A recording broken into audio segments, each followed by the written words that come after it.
Bismillahirrahmanirrahim. Assalamualaikum warahmatullahi wabarakatuh. Innal hamdalillah nahmaduhu wa nasta'inuhu wa nastaghfiruh wa nastahdihi wa na'udzu billahi min syururi anfusina wa min sayyiati a'malina. May yahdihillahu fala mudilla lahu wa may yudlil fala hadiyalah. Asyhadu an la ilaha illallah wa asyhadu anna Muhammadan abduhu wa rasuluh. Allahumma shalli wa sallim wa barik ala Muhammad wa ala alihi wa sahbihi wa man ihtada bihudahu ila yaumil qiyamah. Segala puji bagi Allah, kita memujinya dan meminta pertolongan, pengampunan dan petunjuknya. Kita berlindung pada Allah dari kejahatan diri kita dan keburukan amal kita. Barang siapa yang mendapat dari petunjuk Allah, maka tidak akan ada yang menyesatkannya, dan barang siapa yang sesat, maka tidak ada pemberi petunjuknya baginya. Aku bersaksi bahwa tidak ada Tuhan selain Allah dan bahwa Muhammad adalah hamba dan Rasulnya. Ya Allah, semoga doa dan keselamatan tercurah dari Muhammad dan keluarganya dan sahabat dan siapa saja yang mendapat petunjuk hingga hari kiamat. Dengan tidak memperpanjang kata-kata mukadimah, terlebih dahulu saya akan memperkenalkan diri. Nama Nur Hasna Fauziah, NIM 2030101140 dari jurusan PAI 2D. Yang saya hormati Ibu Tri Yuliana Wijayanti selaku dosen mata kuliah Tauhid Ilmu Kalam. Pada kesempatan kali ini saya akan memberikan sedikit ceramah agama tentang ciri-ciri Ahlus Sunnah wal Jamaah untuk memenuhi salah satu tugas akhir mata kuliah Tauhid Ilmu Kalam. Pada ceramah kali ini saya akan membahas tentang keistimewaan-keistimewaan yang dimiliki oleh Ahlus Sunnah wal Jamaah. Adapun definisi Ahlus Sunnah wal Jamaah adalah terdiri dari 3 suku kata, yaitu Ahlu, Sunnah, dan Jamaah. Seseorang disebut Ahlus Sunnah wal Jamaah karena mereka senantiasa berpegang kepada sunnah Rasulullah SAW.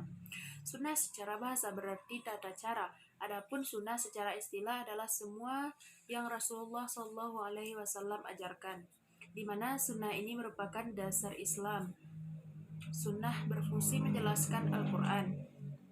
Oleh karena itu, jika ada yang berkata bahwa kita tidak membutuhkan sunnah dan mencukupkan diri dengan Al-Quran, maka bagaimana kita akan dapat memahami Al-Quran?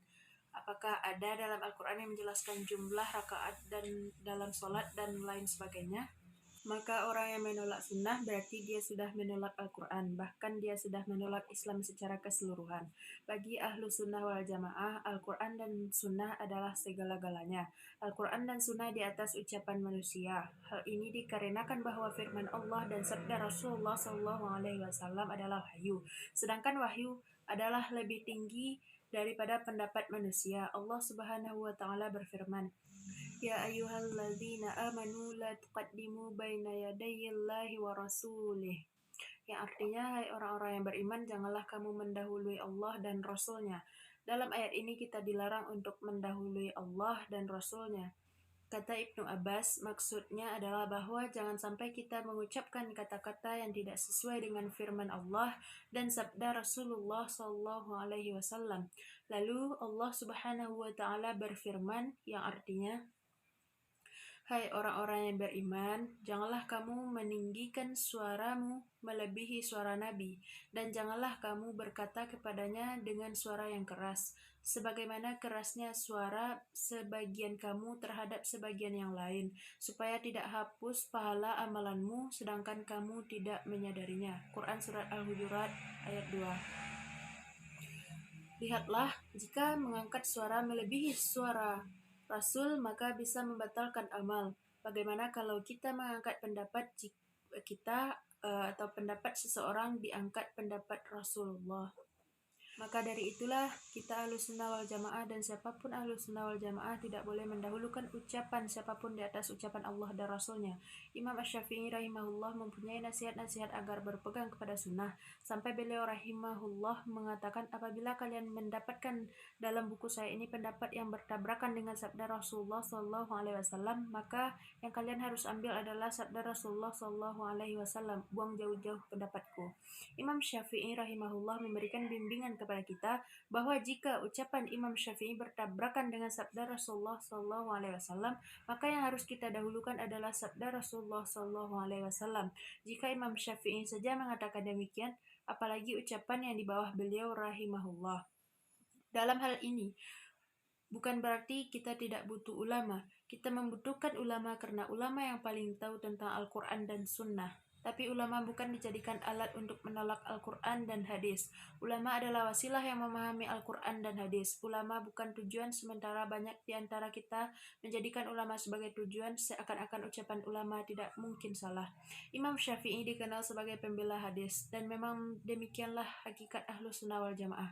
Siapapun yang mengaku dirinya Ahlus Sunnah wal Jamaah, maka dirinya harus cinta sunnah Rasulullah SAW. Jangan mengaku Ahlus Sunnah wal Jamaah jika masih benci dengan sunnah Rasulullah SAW. Jangan mengaku Ahlus Sunnah wal Jamaah, tapi ketika melihat orang menjalankan sunnah seperti ada yang aneh, melihat orang berjenggot, menuduh teroris. Padahal Rasulullah SAW menganjurkan untuk berjenggot. Kalaupun kita tidak berjenggot, setidaknya kita tidak membenci orang yang berjenggot. Melihat orang yang cingkarang, banjir di mana Kang? Padahal yang menganjurkan untuk di atas mata kaki adalah Rasulullah SAW. Rasulullah bersabda, "Ma asfala minal ka'baini minal izri fafinnar." Apa-apa yang melebihi mata kaki dari kain maka tempatnya di neraka. Utsman bin Affan ketika keluar rumah, sarungnya di pertengahan betis. Lalu Utsman berkata, "Beginilah dulu Rasul berpakaian." Sementara kita melihat yang cingkrak, melotot dan merasa aneh, saudaraku, itu ajaran Rasul. Melihat perempuan bercadar merasa aneh. Kenapa, Pak? Karena di masyarakat kita yang namanya cadar hampir tidak ada. Sehingga ketika melihat yang bercadar, mereka mengolok-oloknya seperti ninja. Padahal cadar itu dianjurkan oleh Rasul. Bahkan pendiri Nahdlatul Ulama NU Kiai Haji Hashim Asy'ari, beliau termasuk yang mewajibkan cadar. Maka dari itulah saudara-saudaraku sekalian, kalau kita ngaku Ahlus Sunnah wal Jamaah, kita harus cinta sunnah. Kita berusaha untuk menghidupkan sunnah Rasulullah SAW. Jika demikian baru disebut Ahlus Sunnah wal Jamaah. Jangan ngaku Ahlus Sunnah wal Jamaah kalau masih benci sama sunnah Rasulullah SAW. Jangan ngaku Ahlus Sunnah wal Jamaah kalau ternyata perbuatan kita masih sangat jauh daripada sunnah Rasulullah SAW.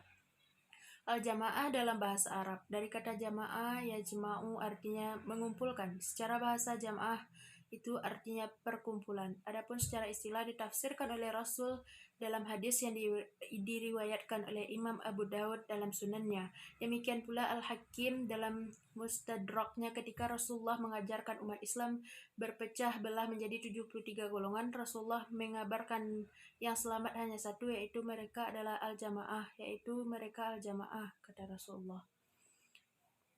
Ma ana alaihi wa ashabi, yang aku dan para sahabatku di atasnya. Dari al-jamaah ditafsirkan oleh Rasulullah, yang aku dan para sahabatku di atasnya, berarti kita atau siapapun yang mengaku dirinya ahlu sunnah wal jamaah harus mengikuti para sahabat. Kenapa para sahabat? Karena para sahabat generasi yang terbaik. Wajib diyakini satu-satunya generasi yang dipuji oleh Allah dalam Al-Quran adalah para sahabat. Allah Ta'ala berfirman dalam surat At-Taubah, yang artinya, orang-orang yang terdahulu lagi yang pertama-tama masuk Islam dari golongan Muhajirin dan Ansar, dan orang-orang yang mengikuti mereka dengan baik, Allah ridha kepada mereka dan mereka pun ridha kepada Allah, dan Allah menyediakan bagi mereka surga-surga yang mengalir sungai-sungai di dalamnya selama-lamanya. Mereka kekal di dalamnya, itulah kemenangan yang besar. Makanya Imam Syafi'i termasuk ulama yang paling keras dalam masalah berpegang kepada pemahaman sahabat. Rabi' bin Sulaiman, murid Imam Syafi'i, meriwayatkan bahwa Imam Syafi'i berkata, Allah telah memuji para sahabat dalam Al-Quran dan melalui lisan Rasulullah SAW.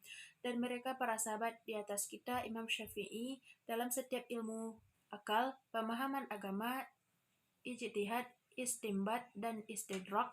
Pendapat mereka tidak terpuji untuk kita dan lebih layak untuk kita ikuti daripada pendapat kita sendiri.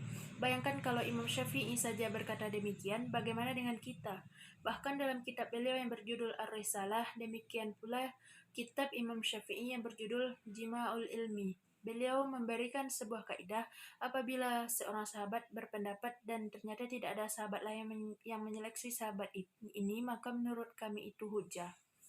Sampai demikian Imam Syafi'i rahimahullah, maka dari itulah murid Imam Syafi'i yang bernama Imam Ahmad mengikuti jejak kaki Imam Syafi'i. Imam Ahmad berkaitan dengan kitab beliau bahwa di antara pokok sunnah di sisi kami adalah berpegang kepada apa yang dipegang oleh para sahabat Rasulullah SAW. Imam Syafi'i pun juga mengambil dari gurunya Imam Malik, di mana Imam Malik juga menyuruh untuk kembali kepada pemahaman para sahabat, karena mereka yang menyaksikan wahyu turun, Al-Quran dan hadis bahasanya mereka sehari-hari. Mereka melihat Rasulullah mempraktekkan langsung Al-Quran dan hadis. Mereka mendengar langsung penafsiran Rasulullah SAW. Tentu mereka lebih tahu daripada kita. Tentu para sahabat lebih paham tentang agama daripada kita. Maka pemahaman siapapun yang tidak mengikuti pemahaman para sahabat menyimpang. Siapapun yang tidak sesuai dengan apa yang dipahami oleh para sahabat tersesat jalan. Berarti ahlus sunnah wal jamaah adalah mereka yang berpegang kepada sunnah Rasul dan berpegang kepada pemahaman para sahabat Rasulullah SAW. Seluruh ulama mazhab dari imam dan empat sepakat berdasar ini, baik mazhab Maliki, Hanafi, Syafi'i, Hambali, semua berpendapat merujuk pemahaman pada sahabat Rasulullah SAW. Inilah yang disebut dengan ahlus sunnah wal jamaah. Jadi kalau ada yang mengaku aswaja ahlus sunnah wal jamaah, maaf, ini bukan sebatas pengakuan. Siapapun yang mengaku aswaja ahlus sunnah wal jamaah harus dilihat bagaimana akidahnya, ibadahnya, akhlaknya, muamalahnya, apakah sesuai dengan sunnah Rasul SAW. Apakah sesuai dengan pemahaman para sahabat Rasulullah SAW. Di zaman Rasul belum ada penamaan ini. Zaman Rasul adanya Muslim, Islam. Allah berfirman, Huwa samakum al-muslimina. Dia Allah telah menamai kamu sekalian kaum muslim. Quran Surat Al-Hajj ayat 78. Kenapa? Karena di zaman Rasul belum muncul perpecahan, perbedaan akidah belum ada. Semuanya merujuk kepada Rasul. Di zaman sahabat, terutama di zaman Abu Bakar, Umar, Utsman, tapi di akhir-akhir zaman Utsman mulai ada orang Yahudi pura-pura masuk Islam, namanya Abdullah bin Saba. Pada saat itu Islam memiliki kekuatan superpower. Negara adik kuasa di zaman itu, Persia dan Romawi, hancur oleh Islam. Mereka tidak mungkin menghancurkan Islam melalui fisik. Mereka berpikir bagaimana menghancurkan Islam melalui pemikiran. Maka Abdullah bin Saba pura-pura masuk Islam, memperlihatkan kesolihan ibadah supaya dipercayai oleh kaum muslimin. Setelah dia mendapatkan simpati dari kaum muslimin, mulai dia berpikir bagaimana merusak Islam. Maka dia membuat sebuah konspirasi. Dia ingin menghancurkan Utsman bin Affan. Dia membuat provokasi. Utsman bin Affan dituduh nepotisme, menzolimi ummahatul mukminin dan berbagai macam tuduhan-tuduhan lain terhadap Utsman bin Affan. Abdullah bin Saba memilih tempat di Kufah dan Basrah karena itu dua tempat yang baru dikuasai Islam dan penduduknya baru masuk Islam. Biasanya kalau baru masuk Islam, imannya juga masih setengah-setengah. Dipilih tempat itu dan disebarkan fitnah. Bergejolaklah di situ, marahlah mereka kepada Utsman bin Affan, datang mendemo Utsman, meminta agar Utsman turun jabatan. Utsman menjelaskan bahwa itu bohong. Pergilah mereka, tapi di tengah jalan ada surat yang didustakan atas Ummul Mukminin Aisyah berstempel Aisyah. Surat itu berisi perintah untuk membunuh Utsman. Kemudian mereka kembali lagi ke kota Madinah, mengepung rumah Utsman selama 20 hari dan berhasil membunuh Utsman. Konspirasi Yahudi ini berhasil. Tidak berhenti sampai di situ. Abdullah bin Saba menebarkan pemikiran bahwa katanya berhak menjadi khalifah setelah Rasulullah itu sebetulnya Ali bin Abi Thalib. Abu Bakar dan Umar itu sudah menzalimi Ali bin Abu Thalib. Bahkan tidak sampai di situ, Abdullah bin Saba sangat mengatakan bahwa Jibril salah alamat, seharusnya ke Ali, bukan kembali kepada Nabi Muhammad SAW. Bukan sampai di situ saja, kelompok Abdullah bin Saba itu mengklaim bahwa Ali sebetulnya Tuhan. Kelompok Sabaiyah ini mempertuhankan Ali. Maka di zaman Ali bin Abi Thalib, Ali menangkap kelompok tersebut. Imam An-Nasai dalam sunannya juga menyebutkan sebagian kisahnya di mana Ali bin Abi Thalib menangkapi kelompok Sabaiyah ini. Kisah ini disebutkan oleh Ibnu Katsir dalam kitab Al-Bidayah wan Nihayah. Imam An-Nasai juga menyebutkan sebagian kisahnya.